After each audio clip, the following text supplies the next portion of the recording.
Alright guys, so finally got everything hooked up. We got the electric Yacht 10 Sport. We got a 300 amp hour 48 volt battery bank. Got a battery disconnect. We got the display. We got the throttle. So start with the bank.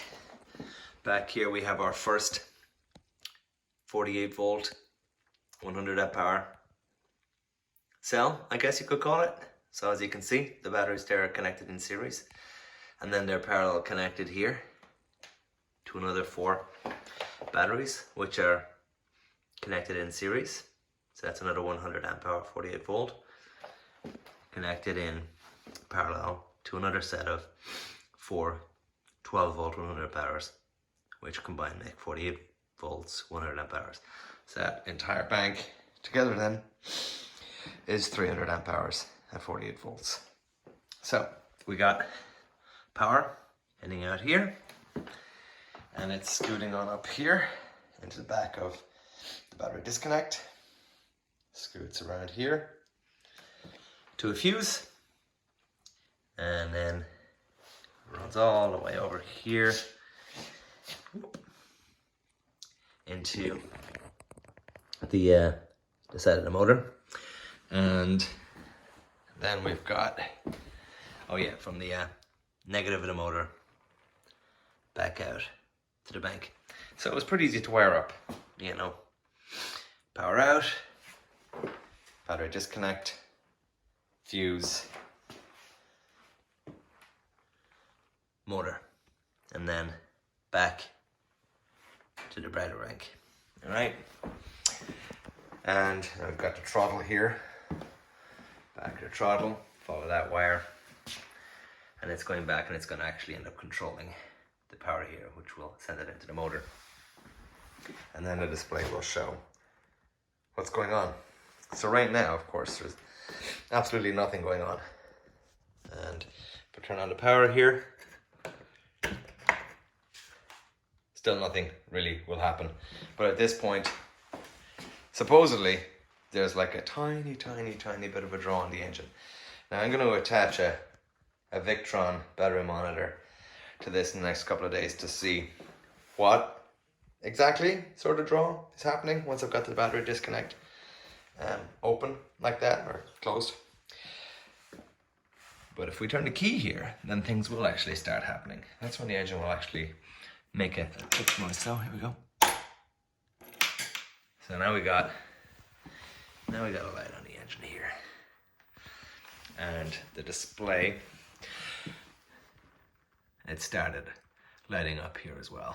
So you can see the 4 different numbers there. You know, there's the voltage out of the battery bank, 53.27, and you can see that our rating is going to essentially infinity because nothing is happening with the engine.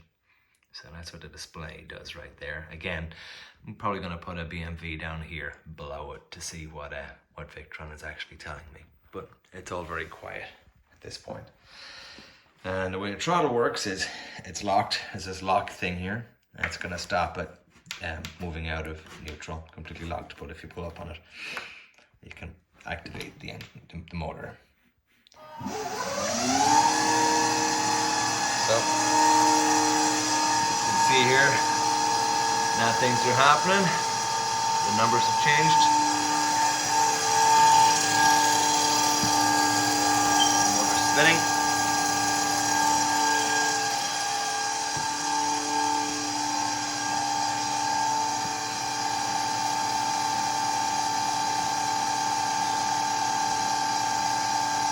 As you can tell here, there's not much going on when you increase the throttle, because there's no load on the engine. Now it's in neutral and reverse, opposite direction.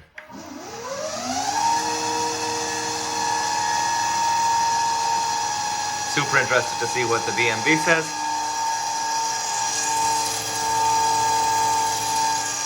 Opposite direction. And that's it, all hooked up and working. We got the mounts here underneath, those L brackets. Now I've gone out to where I took out the Yanmar, and the rails where the Yanmar sits are further apart than that. So I may need to get an additional set of L brackets made in aluminum locally from a machine shop. I might contact Yacht to see if they can just send me 2 more of these. Essentially, I would have another one doing this, which would, I think, allow me to go on the inside of my existing rails. Or I might glass in a platform for these things. But everything seems to work. And next step is to put a BMW battery monitor on this. And I'm in the process of having a look at what the RPM is on the shaft here and on the motor in there.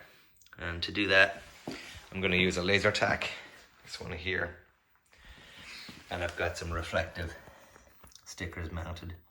I put that on there a couple of hours ago. And I've got one here on the motor as well. And so I can do a calculation on what the gearing ratio is on the motor that way. So I hope that's interesting. I will keep you posted on progress.